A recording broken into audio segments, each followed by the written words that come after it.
Bien, il me revient la lourde tâche je n'ai pas dire remplacer, mais tenter de remplacer Dominique Souchet sur cette dernière table ronde autour des associations et la double lourde tâche d'aller encore plus vite. Je suis conscient d'être le responsable de ce retard aussi, je vous prie de bien vouloir m'en excuser. Et j'accueille donc à cette table ronde Laurent Blanchet de l'association La Chapelle Saint-Brice, l'abbé Marc-Joseph Cellier de l'association Une Église pour Vendrennes, Patrick Nel pour la Fondation du patrimoine Vendée et Romain Darexy pour SOS Calvaire.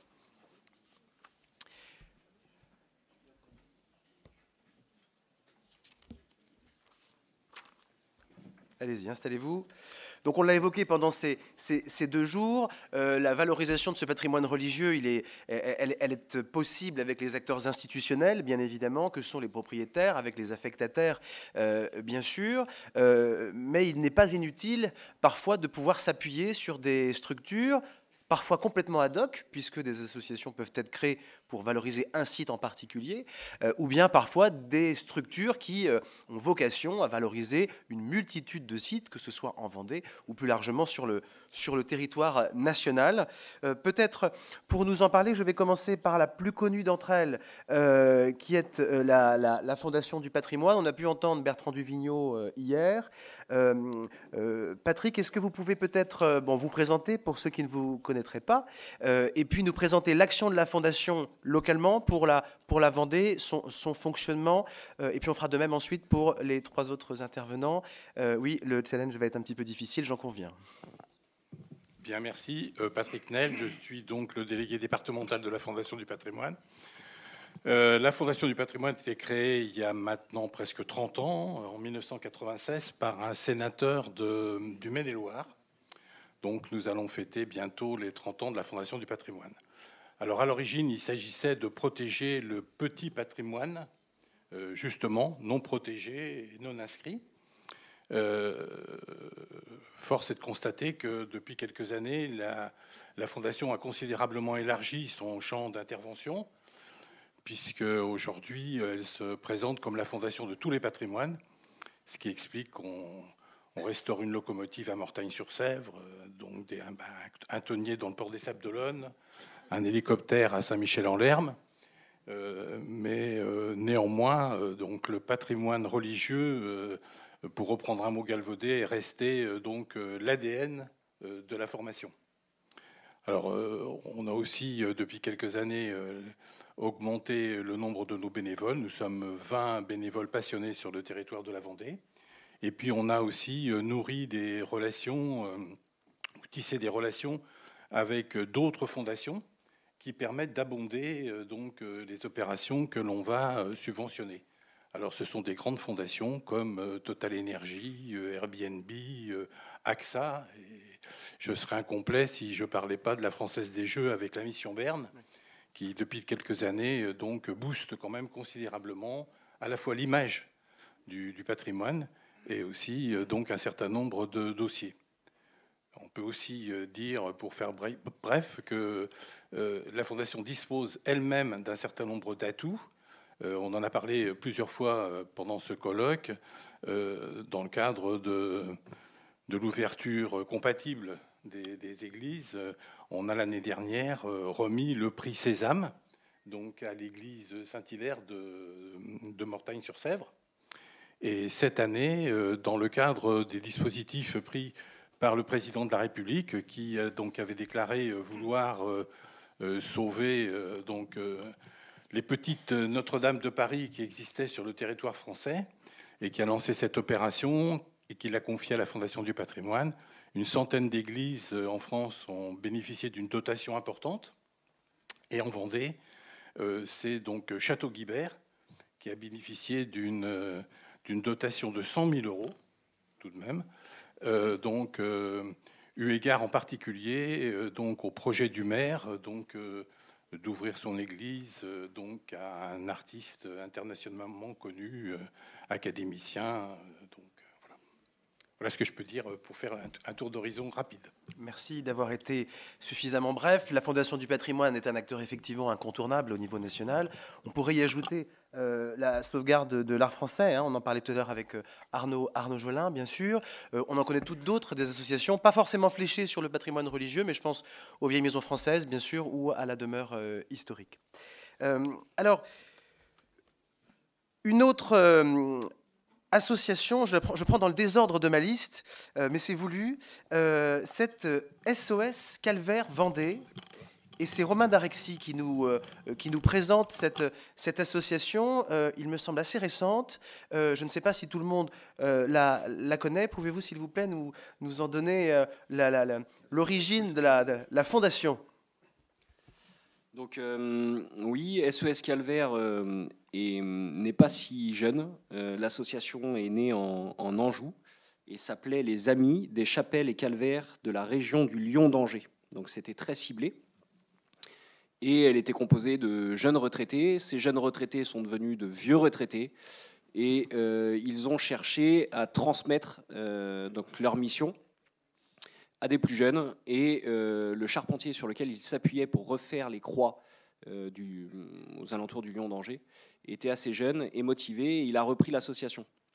Et puis cette association, récemment, effectivement, a été renommée SOS Calvaire et a explosé au niveau des réseaux sociaux puisque, grâce, je dirais, au fait que la personne qui est reprise soit jeune et au fait de tout ce qui peut se passer sur les réseaux sociaux. Et donc la mission qu'on s'est donnée chez SOS Calvaire, donc c'est de répertorier le petit patrimoine religieux, donc pas seulement les calvaires. On prend soin aussi des croix de chemin, des petits oratoires, des petites chapelles, ce genre de choses. Et donc on les répertorie, on les inventorie, on les sauvegarde et on les revalorise puisqu'on est convaincu que dans la préservation et dans la sauvegarde de ce patrimoine, il faut réexpliquer aux gens la valeur de ce patrimoine. Et donc, ça passe aussi par des recherches. Donc, on essaye de faire pas mal de recherches aussi sur les petites croix en bois qui n'ont pas forcément une grande histoire, mais en fait, qui en ont une. Et voilà, ça passe par ça aussi. Et alors, à l'échelle vous êtes implanté donc localement? Oui, pardon. Oui, donc on est aussi donc on est implanté en Vendée. On a maintenant 2 antennes en Vendée. Donc je suis responsable de l'antenne Sud Vendée. Mais SOS Calvaire, donc au national, c'est 93 antennes maintenant et c'est 4000 bénévoles. En Vendée, on est une trentaine de bénévoles. Et voilà. Et l'idée, notre credo est aussi de faire une intervention par mois minimum. Donc aujourd'hui, on en fait plus d'une par mois.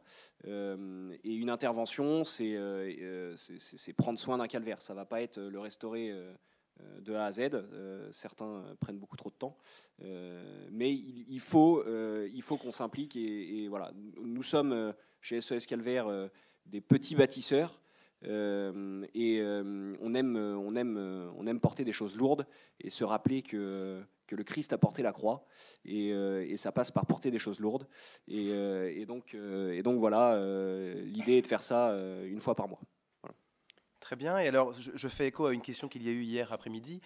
Très concrètement, c'est un propriétaire privé qui vous appelle, ou c'est vous qui avez remarqué que autour de votre village, il y a un calvaire en mauvais état et que vous allez savoir qui est le propriétaire? Via les réseaux sociaux, alors soit directement l'antenne de Vendée, soit le siège en Anjou est contacté. Et donc ce sont soit des personnes qui ont remarqué que le calvaire ou l'édifice en question est en mauvais état. Ça peut être aussi des maires qui nous contactent. C'est le cas en Vendée, c'est encore plus vrai dans d'autres départements où la plupart des calvaires notamment sont sur le domaine public. En Vendée, je dirais que c'est à peu près 50-50. On travaille avec les maires et puis on travaille aussi beaucoup avec les particuliers. Nous sommes une association loi de 1901, donc nous ne pouvons pas financer la restauration des calvaires sur le domaine privé, mais évidemment nous aidons et une fois que les factures quelque part sont payées par le propriétaire ou une cagnotte, nos bénévoles sont là pour porter des choses lourdes. Oui, c'est presque du mécénat de compétences en réalité. C'est vous qui allez apporter votre compétence. Exactement, via nos réseaux sociaux, via notre savoir-faire dans la création de cagnottes, etc. Oui, tout à fait. Très bien, très belle initiative. Je pense que vous allez sans doute intéresser des personnes dans la salle, dont je fais partie au moins. Laurent Blanchet, l'association La Chapelle Saint-Brice à Sainte-Pexine. Alors effectivement, oui, donc petite association en milieu rural. Alors Sainte-Pexine, je ne sais pas si vous arrivez à situer. Sainte-Pexine a sa particularité, c'est de ne pas avoir d'église. Donc c'est la seule commune de Vendée à ne plus avoir d'église, brûlée pendant la Révolution, jamais reconstruite. Par contre, on a une chapelle avec une longue histoire qui démarre au XIIe, selon les légendes. Mais jusqu'en 1800, en fait, début 1800, on avait plus de 100 000 pèlerins qui venaient donc en procession, donc 15 août, 8 septembre. Donc on essaye de faire vivre les lieux, revivre les lieux. Alors c'est pas du tout nouveau, parce que les anciens le faisaient avant nous. Mais on a passé une convention en fait avec la mairie qui est propriétaire des lieux. Et donc on a en charge l'entretien des lieux, sa restauration, on fait un peu de travaux. La communication, enfin on essaye de trouver un usage aussi à l'endroit. Parce que jusqu'à présent, donc, il n'y avait plus qu'une seule messe le 15 août. On a remis donc, des choses en route un petit peu pour faire connaître les lieux, donc une procession donc, justement le 8 septembre. Donc on a fait ça pour les 300 ans de... Alors, je ne sais pas si vous avez une photo, on avait des photos, mais on les a peut-être pas. Alors peut-être que la régie a quelque chose à projeter. Alors j'espère que vous connaissez la chapelle quand même, non ? C'est bien. Alors ça, c'est l'ancienne église de Sainte-Pexine. On la devine en fait aujourd'hui. Donc c'est un lieu privé, donc on peut passer rapidement. C'était juste pour info. Et donc ça, c'est la chapelle. Alors depuis, il y a eu quelques travaux. C'est pas la photo définitive, mais vous avez donc la petite grotte blanc, donc avec la croix qui est datée de 1721. Donc on a eu l'occasion de faire toute une cérémonie autour des 300 ans de cette grotte. Et on va communiquer le mois prochain, puisque donc, cette chapelle en fait, a été construite par l'abbé Bétis en 1954. Donc la première pierre a été posée en décembre. Donc là, dans les prochains jours, on va pouvoir communiquer sur les 70 ans de la construction de la chapelle. Donc on a fait des travaux. On a fait des travaux grâce à la Fondation, d'ailleurs, la Fondation du patrimoine, qui nous a aidés et suivis là, pour restaurer un peu le patrimoine bâti. Et plus récemment, on s'est attardé aussi à la restauration. On doit avoir aussi une photo un peu plus loin. On a une statue de la Vierge à l'Enfant, d'ailleurs qui est propriété de l'association diocésaine luçonnaise, mais on a passé une convention de délégation de maîtrise d'ouvrage pour pouvoir restaurer. Donc là, c'est une photo de la messe du 15 août. Certains d'entre vous doivent connaître. Et juste après, on doit voir peut-être encore après. Voilà, la statue, la photo d'avant, s'il vous plaît. Et donc, à l'initiative de Gilles Ibert, donc, curé, membre de notre association, et hélas, Gilles nous a quittés aujourd'hui. Et donc, ça lui tenait à cœur qu'on restaure la statue. Donc, la statue est protégée depuis 1974. Et tout à l'heure, j'ai entendu aussi une histoire avec la boîte à chaussures. Sachez que la statue était conservée donc, à l'évêché, au presbytère des Moutiers, et stockée dans une boîte à chaussures, et on la sortait une fois par an pour le 15 août. Voilà, donc, on a eu la chance, là encore aussi, avec la Fondation du patrimoine et Laurent Blanchard, qui nous a bien aidés dans ces travaux de restauration. Donc, on a fait un premier travail de restauration.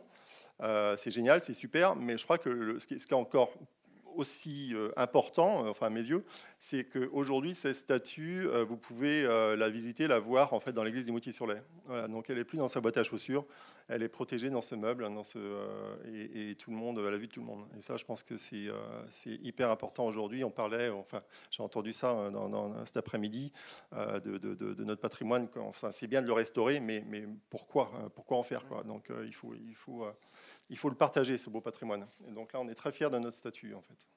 Voilà. Combien d'adhérents ? Alors, Sainte-Pexine, il faut aussi resituer. Sainte-Pexine, c'est 250 habitants. C'est une mégalopole. Oui. Voilà. Donc, on a, en adhérent permanent, on va dire, on arrive à fédérer une quarantaine de personnes. Donc, et dans les 40 personnes, en fait, et je crois qu'on avait mis un slide aussi plus loin, c'est ce qui est super dans cette association. Donc là, c'était l'inauguration, hein, donc dans l'église des Moutiers. Voilà. Et donc, c'est ce que je vous disais en quelques mots. En fait, c'est vraiment les moments de convivialité hein, pour une petite association comme la nôtre. En fait, le patrimoine, c'est génial de le restaurer, mais c'est aussi un prétexte, entre guillemets, pour fédérer dans les petites communes rurales comme les nôtres. Nous, on fait une réunion tous les mois. Ça permet à nos anciens, vous voyez, il y a des anciens, mais il y a des jeunes aussi. Hein. Le plus jeune a 13 ans, 14 ans. Les plus anciens ont participé à la construction il y a 70 ans de la chapelle. Donc, on les écoute, on les a filmés, on les a enregistrés. Donc, c'est vraiment un patrimoine vivant qu'il faut qu'on échange. Et en plus, on fait nos réunions décentralisées dans des lieux assez sympas. Ici, on est à Logis de l'Après, Logis de l'Aubonnière, à côté de Chaligny, pour ceux d'entre vous qui connaissez. Voilà. Donc, on essaye vraiment de passer des bons moments conviviaux autour d'une bonne cause. Voilà. Tout simplement. Vous avez emmené, j'imagine, tout le village, ou presque, dans votre aventure. Ouais, quasi. Et bien, toujours dans une thématique assez proche, mon père, vous allez nous parler de l'association Une Église pour Vendrennes. Oui. Si vous le voulez bien. Et oui, l'église de Vendrennes, elle a commencé à vivre en 1853. Et elle a été consacrée par Monseigneur Lecoq en 1876. Et donc, dans 2 ans, nous allons vivre les 150 ans de cette église. Voilà, mais à la mi-octobre 2020, la municipalité nous a appris, suite à un passage d'une commission de sécurité, que l'église allait être fermée au prétexte que les poutres du transept étaient très abîmées par les infiltrations d'eau. Donc, elle nous a mis à notre disposition une salle municipale pour dire la messe une fois par mois. Déjà, finalement, en 2018, presque 3 ans auparavant, la municipalité avait commandé un premier diagnostic sur l'état de l'Église, réalisé par Madame Patricia Jaudet, que nous avons entendu. Et elle avait détaillé 6 phases de travaux. Le tout pour un montant environ de 3 millions d'euros. La municipalité, qui avait d'autres urgences, n'a rien mis en œuvre. Et nous, devant cette hésitation, devant la difficulté à prendre une décision, nous nous sommes dit, nous allons créer une association, Église pour Vendrennes, qui a été reconnue au journal officiel le 17 février 2023. Pour participer un peu à la sauvegarde de l'édifice et aider la municipalité à prendre une décision. Alors la municipalité commande un nouveau diagnostic fin 2023. Monsieur Pericolo, architecte du patrimoine aussi, a rendu son rapport vers la mi-avril 2024. Et avec un supplément, on arrive maintenant à près de 4 millions d'euros. Voilà. Alors, bon, on se dit, il va falloir faire quelque chose. La municipalité dit qu'elle veut terminer son programme d'investissement prévu et qu'elle ne fera rien pour l'Église durant ce mandat.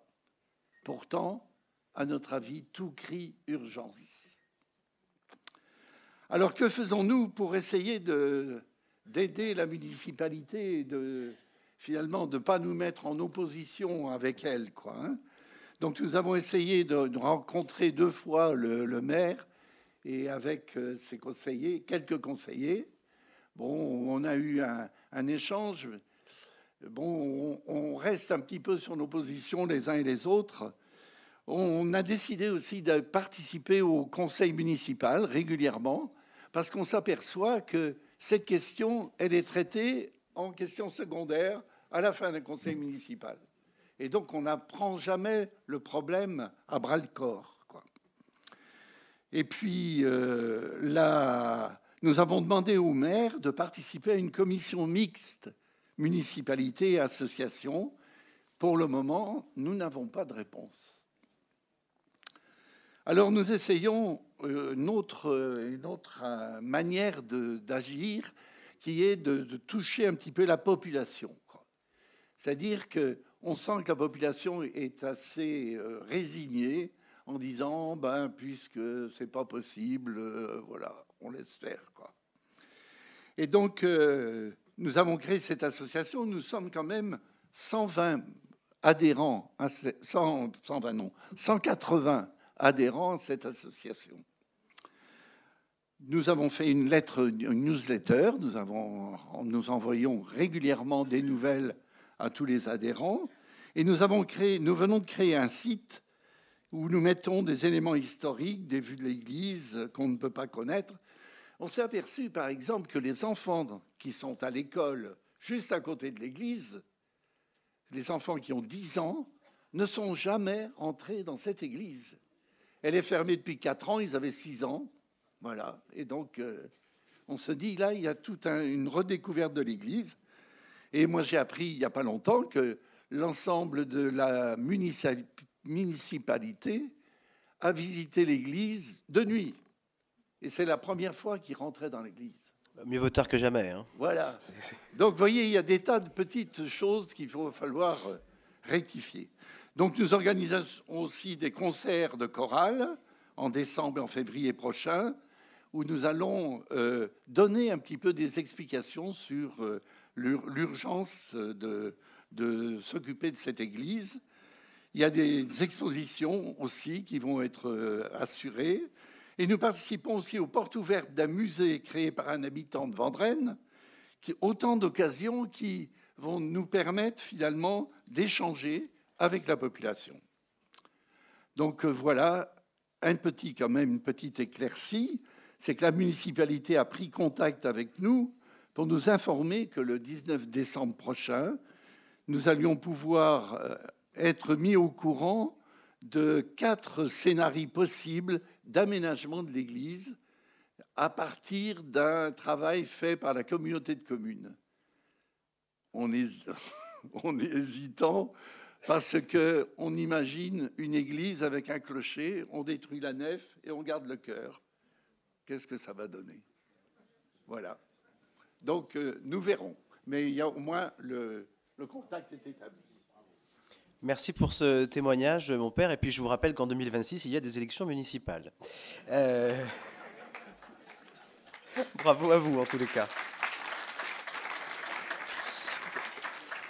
Patrick Nel, peut-être sur la ventilation de l'investissement de la Fondation du patrimoine, sur l'ensemble du patrimoine, l'aspect religieux, sur vos interventions en Vendée, j'entends bien sûr. Quel est à peu près le nombre de dossiers sur lesquels vous intervenez, puisque on le sait, la Fondation se diversifie aussi sur tout un tas de projets en lien avec le patrimoine au sens large.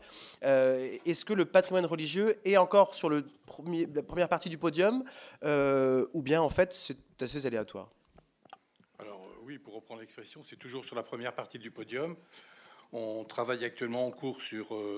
on aide 11 églises, donc 4 chapelles, 3 dans la Notre-Dame du Bon-Port dont vient de parler Patricia Jaunet, plus sur les Sables d'Olonne, le Baldaquin, l'hôtel Baldaquin du collège de Bourgenay, donc un magnifique hôtel Baldaquin qui est signé Mercier.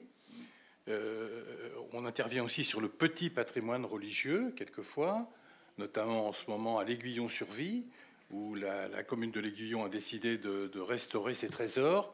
Donc on intervient pour financer un Christ en croix, un tableau qui est chez Patrick Buty, qui est la déploration, et une opération un peu singulière, c'est qu'à l'Aiguillon-sur-Vie, il y a un chemin de croix dans le cimetière. Je pense que c'est une singularité. Et donc ce chemin de croix a souffert, il s'est décroché. Et en fait, il est aujourd'hui chez William Boudet. Et donc la Fondation du patrimoine intervient aussi pour ce financement-là. Entendu.